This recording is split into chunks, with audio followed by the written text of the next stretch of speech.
Welcome back to the Oddity Shop, everybody, where the bazaar is always on sale. I am one of the two curators, Zach, sitting here with the other amazingly gorgeous, with her full bangs, curator Kara. Oh, how are you? Curator Kara. Hey, I'm good. How are you? Kara. I'm doing pretty good. Fabulous. It was a decent day at work. I got a walk in. Okay. Oh, I found out. Okay, so I just saw it on Facebook. So I've seen this coffee shop around and they do like pop-up locations and they're only pop-up? So apparently, well, I thought they were only pop-up, but they've been moving from one space to another and they had a bunch of holdups. So I never heard about them in their old space. And it's a coffee place called Lotus Brew. They've had a lot of delays, so they thought they'd be in their new space by now. So they keep doing pop-ups. And I just found out. So there's this commercial kitchen you can rent around the corner of my house. Like restaurants can get their footing there and like rent it for a couple months until they find their space, whatever. So they're actually in there. Oh, okay. And you had it? I have not had. Well, actually, no. I had it once at one of their pop-ups at. They were popped up in one of the bars that also sells board games. It's really cool. It's called House Rules. Wait, why have you never taken me there? I know. I have to take you there. There's so many places. But let me get this out. So Lotus Brew is queer owned, and they've tried to like create it like a really queer friendly space. And they're selling e-gift cards, which is totally unsponsored. I'm just going to throw it out there. Instead of going and spending $20 at Target on Pride shit, if you're in Grand Rapids, support a local queer business with your money instead because they're awesome. And that's what I'm going to say on that. Yay. I bought you a gay present. From Target? No, you're obsessed now. Good job. No, I did not. I haven't bought anything gay from Target. I don't think actually ever. And when I mean gay, Pride. I know what you mean. You should probably clarify that for everyone. No, I bought you this really cute planter. It's a pot, but it's all... Okay, you know when it's like ridged? Yeah. So each color's cute. A rainbow. It's so cute. And I brought it home and Aaron's like, okay. And I was like, it's for Zach. He's like, does he like you just buying all this gay things? And I'm like, yeah. And he goes, that's so weird. You don't just like buy me straight things. And I'm like, yeah, I do. But gift giving is also my love language. And I don't care what it is. Like, I love to give gifts. I love to get gifts. I know, but he thinks it's crazy that I'm always, he's like, well, does it have to be like gay related? I'm like, no. But it's fun. But it's fun. And it's Pride Month. Well, for us it is. For the listeners, it's not. Okay, well, that's fun. What else have you been up to other than buying me gifts? I got back from Washington from visiting my brother. I bought you a gift there as well. We just chilled, hung out, just really didn't do much of anything, which was really great. Just hung out with him and his wife and the dogs. Nice. That was just really great and fantastic. And I've already been back almost a week and I'm just like, I'm not ready to be back still. No, it takes so long, I feel like, to like reacclimate. I feel like I've been so off since I've gotten back. Because yeah, like you said, you just gotta, but the weather's fabulous. So. Oh, it is. Okay, I have a confession though. You know how I haven't been watching like any TV? Yeah. Dude, tell me why I got sucked back into Skinwalker Ranch. And I know every season they never find anything and they make it seem like they do. And then I get sucked in and excited again. And I'm just ready to be let down. Why did you get sucked back into Skinwalker Ranch? Isn't that what you just asked me to ask you? You said, ask me why. Oh, I said, why did I not ask me why? Like, it was a rhetorical ask. But actually, so one of my clients... Oh, we're talking about it. I had a hard time, making rapport with this client. And then... Oh, no. All of a sudden, we were starting to talk about places we traveled. And he started talking about the Devil's Tower. I'm like, oh, my God, the UFO side of me would love that. And he's like... You like UFOs? I'm like, yeah, I like UFOs. Oh. And then he told me I have to watch the new season because they finally find stuff. And I don't think they do. Well, if he said that they do, well, you'll have to keep watching. I'm one episode away from the season finale. Oh. Well, maybe the season finale. They found a lot more evidence, I guess, but I just want an answer. I get what you mean. Yeah. Okay. All right. That's about it I've got for you today. What do you got in the shop? Or wait, I'm sorry. Do you have anything else before we open the shop? Okay. Then open the shop, damn it. We're open. Okay, well, show me your wares. Welcome. Then. What you got? Do you want a question? Yes. Okay. That counts as your question, though. So this is no. Do you know the 7 wonders of the ancient world? I did at one point. I don't think I could name. Can I try? Yeah. Okay, the Pyramid of Giza. Yep. Is it the Colossus of Rome, the big statue? Colossus of Rhodes. Rhodes. That's it. Wow. Is Chichen Itza one of them? No. Okay. This is fun because this is like just a random question. I know. I used to be love such a nerd about like the wonders of the Colosseum. Not ancient. Oh, shoot. Is the Parthenon one then? No. Okay, so you were right. Okay. So Colossus of Rhodes, Great Pyramid of Giza, Hanging Gardens of Babylon. Yes. That's why I was thinking Chichen Itza because they sort of, okay. Statue of Zeus at Olympia, Temple of Artemis at, is it Ephesus, right? At Ephesus. I don't know how to say that. And then Mausoleum at Halicarnassus. Halicarnassus. Okay. Yep. And then the Lighthouse of Alexandria. Oh, yes. Okay. Yep. Okay. I almost said the Library of Alexandria, and I knew that wasn't right, but I knew there was something there. Darn. All right. I need to brush up on my wonders. I didn't know like any of the ancient wonders. Okay. So did you know that the first recorded lighthouse was built around 280 BC? This was Egypt's pharaohs of Alexandria. Oh, that was the first one? Yeah. The recorded, I should say. Okay. And the light source came from an open fire. Because, like, obviously, how else would it be? Oh. And then this also was the tallest lighthouse, which stood 450 feet. And that seems crazy. Yeah, I mean, for an ancient world, yeah. But most lighthouses range now from 33 feet to 208 feet. So yeah, 400 foot is super tall. 450. Yeah. That's crazy. Wait, how tall is the Top Thrill? I don't know. Please elaborate to people what you're talking about. The Top Thrill dragster in Cedar Point is like a super, super tall. How tall is the Top Thrill? People are going to be like, Top Thrill, and like, what? Googling it. Just because, like, to me, like, that thing is super tall in itself, and that's only 420 feet. So it's taller than the tallest roller coaster in Cedar Point. Good reference. See, I knew where I was going. Top Thrill, baby. So the first lighthouse in America was built in 1716 at Boston Harbor. Okay? Okay. All right. So then lighthouses became a regular thing and was spread all along the coast. What is a lighthouse, you might ask? What's a lighthouse, Kara? Well, I'm going to let Wiki Curator, tell you. Kara. Curator, Kara. I'm going to let Wiki tell you. A lighthouse is a tower, building, or other type of physical structure designed to emit light from a system of lamps and lenses and to serve as a beacon for navigational aid for maritime pilots or at sea or on island waterways. Lighthouses mark dangerous coastlines, hazardous shoals, reefs, rocks, safe entries to harbors. They use assistance in aerial navigation. Once widely used, the number of operational lighthouses declined due to the expense of maintenance and their use of having become more uneconomical. I was doing so good, guys. You were doing great for a minute. I know, and that's what I fucked myself up, man. Since the advent of much cheaper, more sophisticated, and effective electronic navigational systems. Now, you might ask, what did we do without effective electronic navigational system? Curator Kara, what did we do without effective navigational systems? I feel like I'm in school. I know. Well, we had lighthouse keepers, Zachary. Lighthouse keepers? What are those? I'm glad you asked. A lighthouse keeper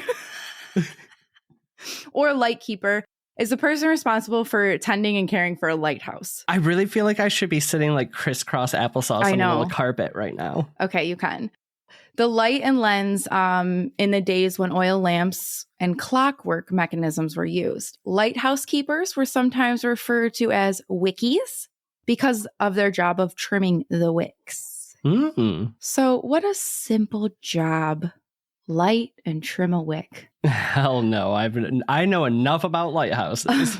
Oh, nay, as the wonderful Bailey would say. So basically, as Zachary just said, we know, well, I think we know, but if you don't know, I'm going to tell you, it is not as simple as lighting and cutting that wick, okay? So straight from Ponce Inlet Light Station, which is located in Florida, here are some light keepers' duties. Duty. Are you ready? Could you ask me one more time nicely? Zachary? Curator Zachary, are you ready? Yes, I'm ready. Curator Kara. God, I hate us this episode. Go on. You know what? We haven't recorded in like a really long time, and neither one of us, like, not that we don't want to be here, but we're just like, we're just in a silly, goofy mood. We're just like, I don't know what's happening. All right. A lighthouse keeper's duty begin. Oh my God. Cut that part. A lighthouse keeper's duty, being a lighthouse keeper, was one of the hardest jobs around 100 years ago. Keepers worked long, grueling hours and had to be willing to put their own lives in danger in order to keep others safe. They had to work in all kinds of weather, especially during hurricanes, blizzard, and gales. What's gales?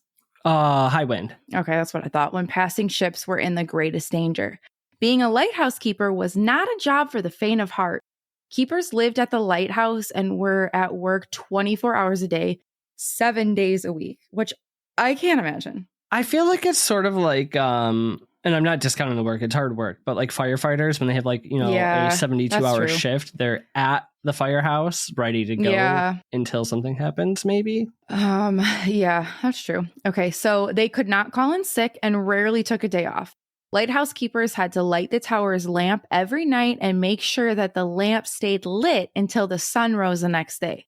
Although most light stations had more than one keeper, those that didn't required the lighthouse keeper to work all through the night and into the day. Keepers were responsible for taking care of the entire light station. If something broke, they fixed it. If the tower needed to be painted, they painted it. If a window was shattered, they replaced it. On and on and on. So basically, they're a jack of all trades, okay? What if a bolt was loose? They tightened it. Okay. So some common lighthouse keeper duties and tasks, aside from what I just listed, are pretty lengthy. So light the lamp at sunset and put it out at sunrise. Fill the lamp with kerosene before every evening. Trim the wicks of the lamp so they don't smoke when lit. Clean and polish the lens every morning. Clean the windows of the lantern room every day. Shine all the brass of the lighthouse. Sweep the floors and the stairs of the lighthouse every day. Clean tower windows and sills as needed. Clean, paint, and repair all buildings on the light station needed. Maintain all mechanical equipment. Maintain lighthouse log, book, and record all daily light station activities. Take weather readings every day and record it in the log book. Weed the walkways, take surroundings of the river and inlet channels, move channel markers if needed, lend assistance to ships and sailors in distress. It goes on and on and on. Maintain the light station, keep the boathouse clean, provides visitors with a tour. I feel like that tour part is really the slap in the face. I know, but listen, this is the most important. Are you ready? I'm ready. Do not leave light station at any time without permission. All right. So then in addition to, everything else I listed, just keep like the outhouse and bathrooms clean, stock wood, maintain clean uniforms at all times, and then tend to the personal garden. I would absolutely lose my shit if somebody came up and asked me for a tour after doing everything else. I'd be like, oh, and now I have to do this. I was just going to say, would you do this job?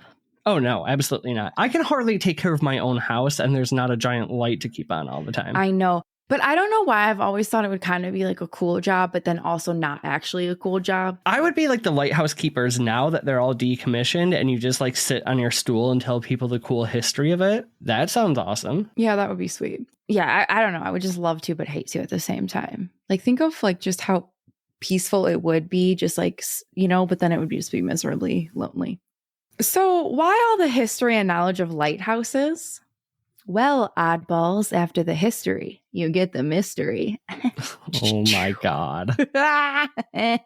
What's the mystery, Curator Kara? So the Flannan Isle, or the Seven Hunters, are a small island group in the outer, I abbreviated this for me, but I knew I was going to start fucking it up as soon as I started speaking, Hebrides of Scotland.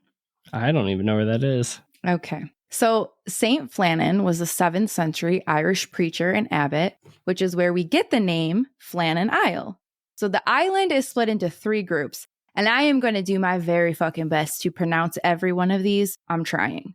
I'm thoroughly convinced that Scottish people don't actually speak English, so maybe do your best. Now, when I was looking up pronunciations for this. It's either considered Eileen Moore or Ellen Moore. Okay. So whatever way you want to talk it, I look at it and I think it's like Eileen Moore, like Ellen. I don't know. Aileen, whatever. Okay. It doesn't matter. So either way is how they pronounce it. So that's one of the big ones. It's called, and that's basically means Big Isle. And then that's also with Aileen. I'm just going to say Aileen. Aileen Taig. And that's the House Isle. And then there's Soray, which is the South Island, and Sagray, Tomaine, which is considered shallow rock in the sea. And then Aileen A. Gobaha, which is Isle of Blacksmith. And then Roerum, which stands for which has a natural rock arch. And then Brona Cleet, which is sad sunk rock. Okay, so basically, I'm just going to say great job. I think you nailed it. So the Flannan Islands basically are those three chunks, and those are all the places that make up of it, okay? Flannan Isles Lighthouse is a lighthouse near the highest point of Eileen Moore, which is one of those Flannan Isles, okay? That's and Big it Island, is, right? Yes, off the west coast of Scotland. It is best known for the mysterious disappearance of its keepers in 1900. Mystery. Okay, this is going to be one of those where it's like the, what's the ship that we covered? Which ship? The mysterious one where everyone was like, Orang Medan. Thank you. It's going to be kind of like that. And then, oh my God, I'm drawing a blank of like the other, whatever, where you just don't know. We have no fucking idea and it's annoying. So I'm sorry. Like every other episode. Thank you.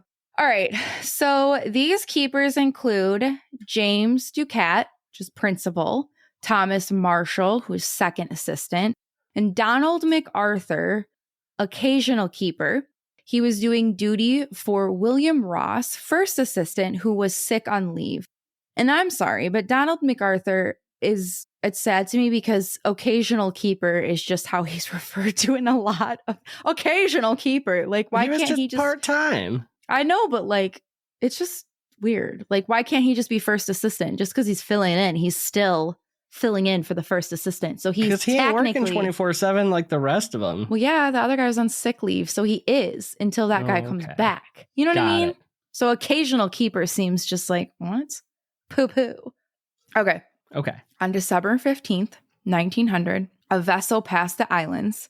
So passing through, the vessel logged that the light was not on. They didn't see it. Okay. Once docked safely at their destination, which was not any of these, which was on the 18th of December, they reported to the Northern Lighthouse Board that the light wasn't seen. Because of this report, a relief vessel was sent to check on the lighthouse and its keepers. Hesperus was like the name of the vessel, with its master, Captain Harvey, set on the mission.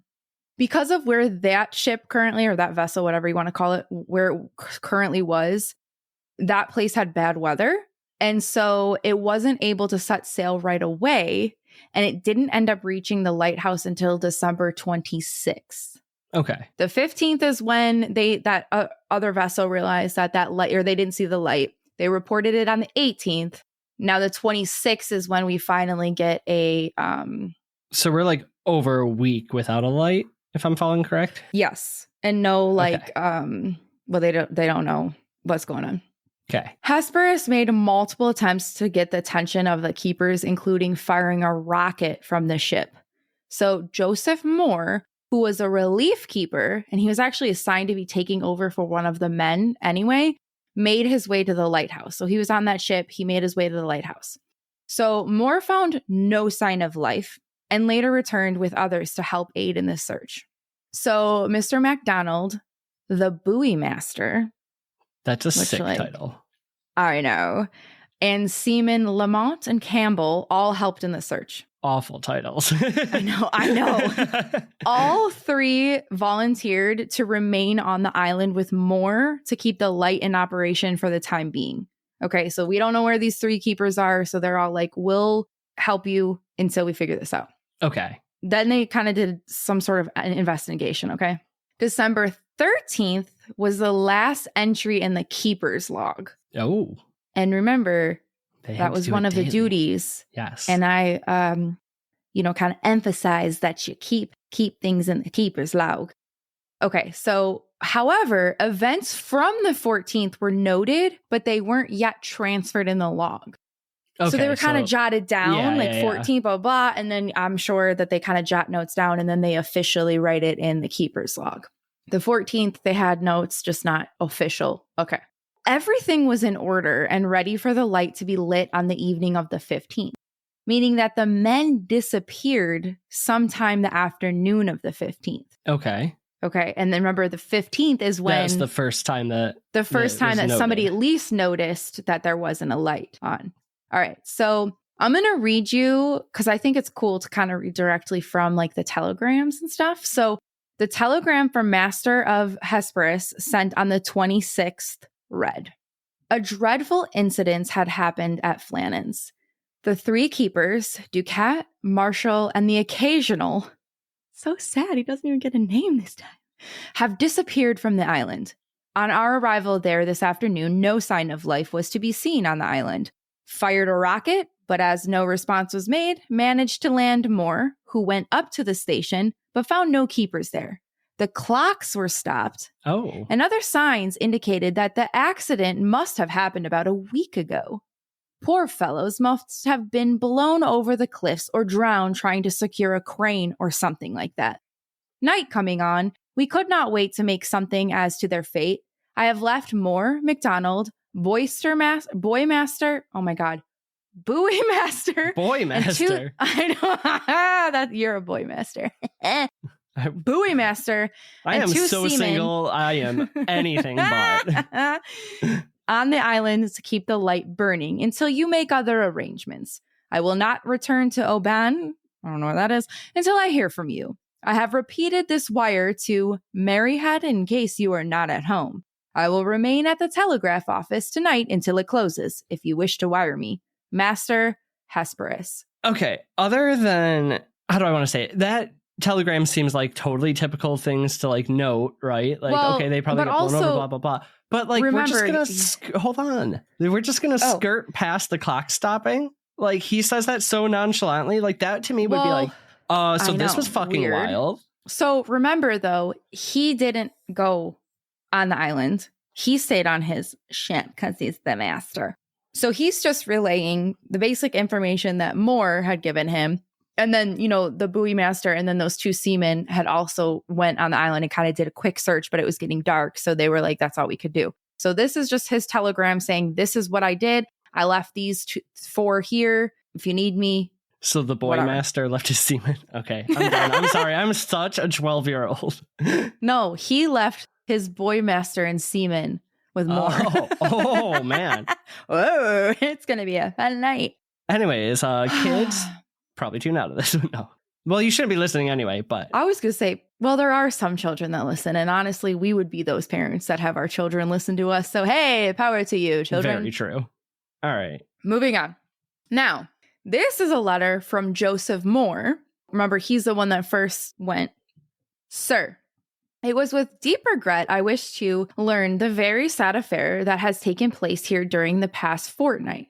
Namely, the disappearance of my 2 fellow lightkeepers, Ducat and Marshall, together with the occasional keeper, Donald MacArthur, from off this island. As you are aware, the relief was made on the 26th. That day, as on other relief days, we came to anchorage under Flannan Isles. And not seeing the lighthouse flag flying, we thought they did not perceive us coming. The steamer's horn was sounded several times. Still no reply. At last, Captain Harvey deemed it prudent to lower a boat and land a man if it was possible. I was the first to land, leaving Mr. McCormick and his men in the boat till I should return from the lighthouse. I went up, and on coming to the entrance gate, I found it closed. I made for entrance door leading to the kitchen and storeroom. Found it also closed, and the door inside that closed. But the kitchen door itself was open. On entering the kitchen, I looked at the fireplace and saw that the fire was not lightened for some days. I then entered the rooms in succession, found the beds empty, just as they left them in the early morning. I did not take time to search further, for I only knew something serious had occurred. I darted out and made for the landing. When I reached there, I informed Mr. McCormick that the place was deserted. He, with some of the men, came up a second time so as to make sure, but unfortunately, the first impression was only too true. Mr. McCormick and myself proceeded to the light room, where everything was in proper order. The lamp was cleaned, the fountain full, blinds on the windows, etc. We left and proceeded on the board the steamer. On arrival, Captain Harvey ordered me back again to the island, accompanied with Mr. McDonald, buoy master, Campbell, and Lamont, who were to do duty with me till timely aid should arrive. We went ashore and proceeded up to the light room and lightened the light in the proper time and at night and every night since. The following day, we traversed the island from end to end, but still nothing to be seen to convince us how it happened. Nothing appears touched. East landing to show that they were taken from there. Ropes are all in their respective places in the shelter, just as they were left after the relief on the 7th. On west side, it is somewhat different. We had an old box halfway up the railway for holding west landing mooring ropes and tackle, and it was gone. Some of the ropes, it appears, got washed out of it. They lie strewn on rocks near the crane. The crane itself is safe. The iron railings along the passage connecting railway with footpath to landing and started from their foundation and broken in several places. Also, railing round crane and handrail for making more rope fast for boat is entirely carried away. Now, there is nothing to give us an indication that it was there the poor men lost their lives, only that Mr. Marshall has his sea boots and his oilskins. Also, Mr. Ducat has his sea boots on. He had no oilskin, only an old waterproof coat, and that is away. Donald MacArthur First has of all, his pretty wearing bold coat. claim there in that note to say lost their lives. Like, isn't it still a search right now? Yeah.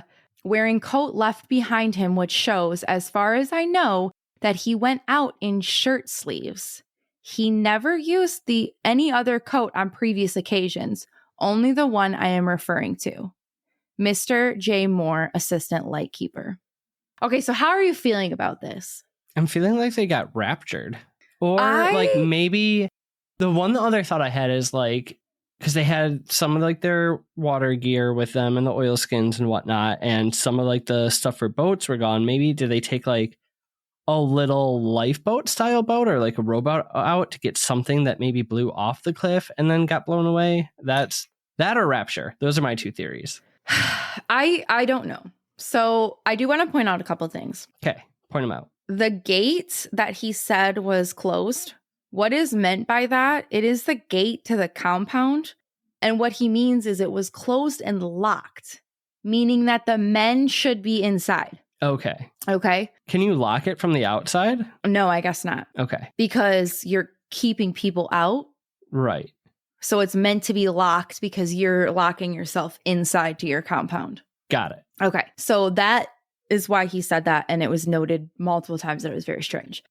Weather reports state that there was no bad weather in the days leading to these disappearances, despite some of this damage. So remember, one of your key jobs is to log all weather. Right. Winds, sun, everything. Like you log everything. And there was no storms, nothing around any surrounding areas or any of the logbooks in any of like the few days before. Oh, so it was like perfectly clear weather in the whole area. Right. Okay. Right. So Weird. even now, remember, rapture. The 15th is when the light wasn't turned on, but everything was ready on the afternoon of the 15th for the light to be ready to be turned on. So the books were, you know what I mean? Like, so we know it's like sometime mid to late day on the 15th where whatever happened. So if it was bad weather, it would have been noted. Okay. Or even in like another nearby lighthouse logbook or something. Right. And like local weather reports do not have any sort of like upset or like whatever weather. So it's just kind of strange. if there was bad weather? If there is weather. If there was bad weather, there wouldn't have been an oilskin left in the boots. Like they would have been worn. Right. So that's also what's like one of the really weird things is that it doesn't make sense. But okay. Like the gear missing doesn't really make sense. The weather is clear. Yeah, it is very weird. And even like the reports like on those letters say that like the damage of those, that the west side, I think it's the west side, doesn't prove or say anything about like why their disappearance or why they're not there. Yeah.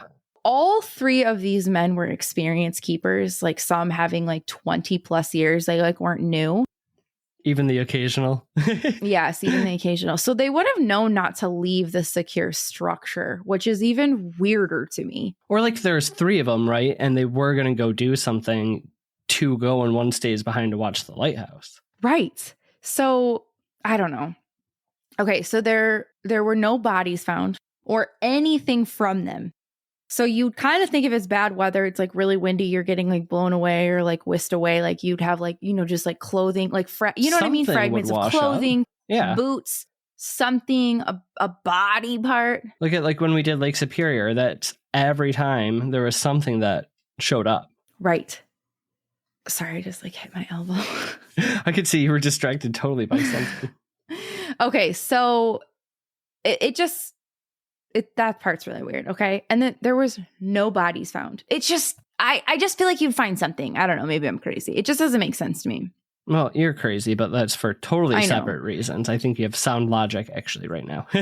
There really should be no reason for these men to have left the lighthouse. And shouldn't they have gotten permission before they left anyway? So there would, if they left. But even like without that, I'm like, okay, what reasons would they have left? Because they're in a secure structure that's literally built to kind of withstand this, like, and to be safe. Like, and you know that. So even if, let's just say, a crazy storm just came out of nowhere, why would you leave? I can't think. Unless I have no idea. There would have to be some sort of emergency. But like the state of the house doesn't leave it. Like to answer only the why would you leave, right, would be an emergency. I know, but like what emergency would warrant you to leave and truly risk your life? What if they all had to go to the hospital or something? No, they did not have to go to the hospital. Well, you asked for a reason why people would leave. I'm not saying it's this situation, but like if two of them had to take one guy to the hospital, that would make sense. But it'd be in the logbook. You'd think. Okay. So I read in only one article, so I don't really take this too seriously, that Marshall previously was fined 5 shillings for losing his equipment. And losing 5 shillings in the 1900s was like a really big deal, especially because he had a family and kids and things like that. The thought is if he was trying to like secure equipment, maybe that would be more important to him than his personal safety. So maybe he went out to go like secure his equipment and grab it. But I just don't think so. And you wouldn't take everyone with you. And that's my other point is what I was going to say. Yeah. Is that is I read that one article in a million that I read that he was fined for that. So like that was some people's thoughts, which I could see that making sense. But I would see it being maybe like he just goes out if one of them was nice enough to be like, hey, let me go help you. Maybe two of them. But I can't see all 3 of them. No. And I'm sorry, but like if your coworker was dumb enough to leave their equipment out again, like I would be like, no, I'm not going out there. Well, that's good you're mean. Oh, excuse me. So this whole thing didn't sit right to pretty much anyone at all. Like nobody it just didn't make sense. Like well, it's not sitting right for me. I'll tell you that much. I know, but I can't emphasize enough about how everybody was like, these are very knowledgeable and like these people wouldn't have left. Like there would be no reason for them to justify risking their lives. Like it just doesn't make sense. And the damage that was done was just like piddly little things. So there was nothing seemingly that they needed to go protect or fix or something like for safety reasons or whatever. So there was no like people just did not understand it. Didn't make sense. There are so many theories. I've been waiting. Hit me with the wild shit. There's not a lot of details to back up these theories. but there are some theories. Okay. Swept to sea by a sudden storm or a wave, kind of like what we said earlier. That's kind of what they wrote it off as. Yeah. Attacked by pirates, which I would think that more things would be like just that's where they said like the bedroom is where they found it. To everything was, they would have ransacked looking for booty. 100% from the Boy Master. Oh yeah, but he wasn't there. He wasn't there yet. So along with the attacked by pirates came attacked by foreign spies. What are they going to get from a lighthouse? The weather report? I don't know, but that's one of these theories. A ghost ship came and stole the men. And there actually is now, okay, I can't remember what the ghost ship is called. And when I went to go research it again, I had lost the article that I had the name from, and I was whatever. But apparently there's like stories, like books or whatever, that people have written after this about this said ghost ship that like murders people. I feel like, or takes them. That's just a common like lake ocean tale. I'll give that one a little bit of credence. As far as what you've presented so far, ghost ship seems plausible, at least in the oddity shop. And then it was also something else that it was a ghost ship of skeleton workers or skeleton crew. So it's not just a ghost ship, it's a ghost ship of skeleton crew, which, hey, I am down for that. Honestly, like, I don't think they'd have to abduct me. If a ghost ship pulled up and was like, hey, we're stealing you, I'd be like, it sounds better than painting the lighthouse every goddamn day and giving tours to these people who keep showing up. Okay. I'm joining the ghost boat. So the other one, though, would you rather be abducted by them or it was an alien abduction? Oh, you know I gotta go alien. I know, but I think, because I am obsessed with pirates, you know this, I think I would go with the ghost boat because I feel like it'd be more piratey. What if the ghost boat, though, went like full ghostiness and all of a sudden you slip through because you're still human and now you're in the water and the ghost boat disappeared? When the aliens are likely going to let you down on like a soft field, maybe. No, I think the ghost boat, I think they kill you and then you become part of their skeleton crew. Oh, alien abduction then. Oh, I'm doing skeleton crew. How do you want them to kill you? Like slit my throat. That is so boring. This is I guess they would probably make me walk. I guess they would make me walk a plank, right? And then I would probably be like eaten by ghost sharks. Yeah, probably real ones. Okay, go on. Okay, so then other kind of theories came out of like a fight breaking out between the men, and they all fell.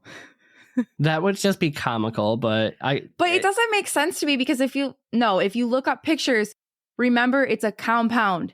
It is completely blocked off. It's not like it's just open cliffs that you're just falling off of. Well, they don't fight inside the compound. That's obviously a rule of the compound. You have to take it outside the compound for the fight. This is standard lighthouse rules. You're right. Okay, so, and then another theory off of that, like that branched off of that, is possibly killing one, and then the other one, like fell, or like they...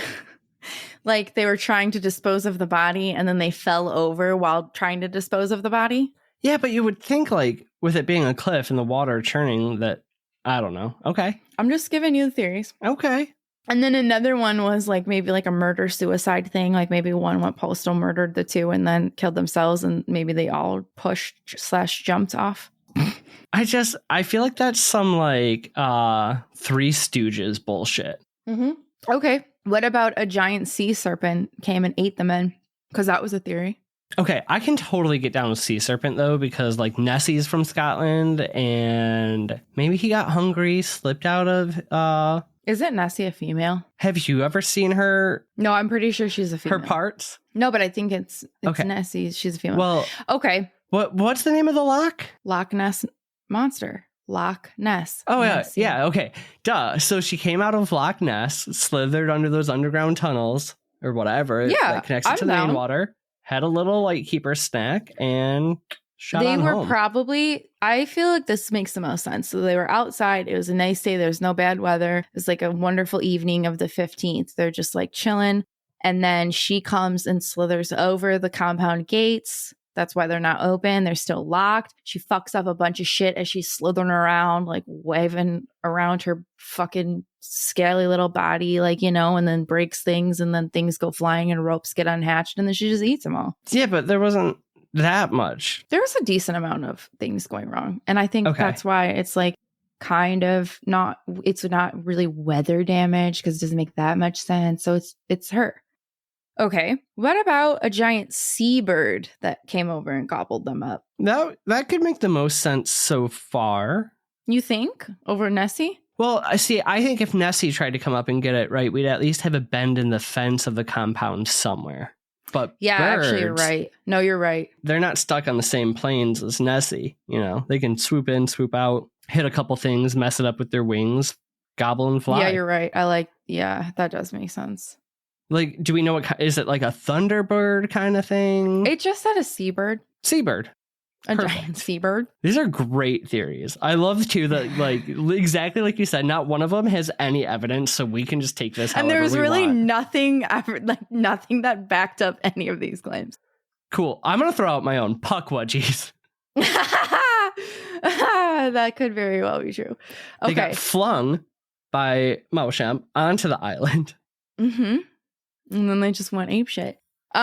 Some believe that they actually had a boat pick them up to escape and start new lives. Can't you just quit? Yeah, but I also don't think that was true, because they all had a family with kids. I just don't think they would all be on board with just like... No, not the part-timer. Ditching their spouses and kids. He'd just be like, whatever, I'm dropping my hours a little bit more. Yeah, exactly. The occasional keeper doesn't make sense.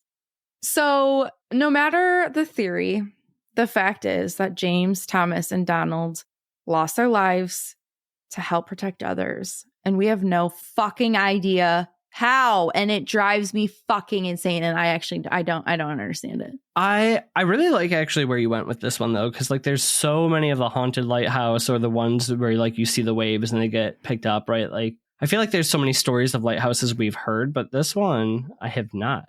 And I learned about seabirds. Seabirds. So here's the thing. I thought for sure that this lighthouse, because it still stands, I thought for sure this lighthouse would be haunted.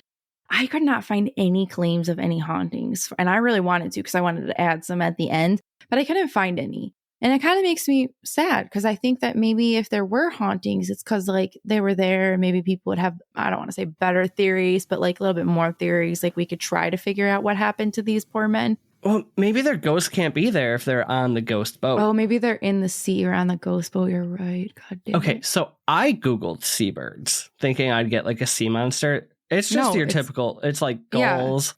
Yeah, boobies, so they think it's a giant seabird. Brown pelican. Like an ab. Think of a giant booby. Yeah, I'm basically just thinking like a ginormous seagull. Booby. Right. So, okay, do you think with the weird things, let's just backtrack a little bit. Okay, so some of the weird things, the clock stopped. I forgot about that. That is weird. Yeah, so the clock stopped. The gate being locked from the outside, and all the doors were shut. Remember, every single door was shut. I will say that I forgot to add this in here, but in the kitchen, which remember was the only door that was open, there was a chair that was knocked over. And that was the only thing that was like pretty much like in any sort of disarray, meaning that maybe whoever was sitting abruptly got up in a hurry. But everything else was completely in order and in place and set for that night's shift of work and for the next day. So everything being locked, all the doors being shut. Yeah, there's so many of those little details I wasn't even thinking about. All the clocks being stopped. I just don't think it's weather, because here's my thought. That all feels a little more UFO-y. I know, or paranormally in some way. My thought is, if it was an abrupt storm and for whatever reason these men had to leave, you jump up abruptly, the chair would fall over, right? Maybe the clock stopped all the clocks for whatever reason. I don't know. I don't know how many clocks there were, but it says all the clocks. So maybe that has something to do with the weather. But if you're running out, right, and you would think that you would be aggressively grabbing all of your equipment because you're running out, right? You wouldn't shut doors behind you. No, it's like they just straight up disappeared. They did. I'm taking seabirds away now that I know it's not a sea monster and a giant, seagull. I'm thinking a little more UFO, alien, I know. Interdimensional.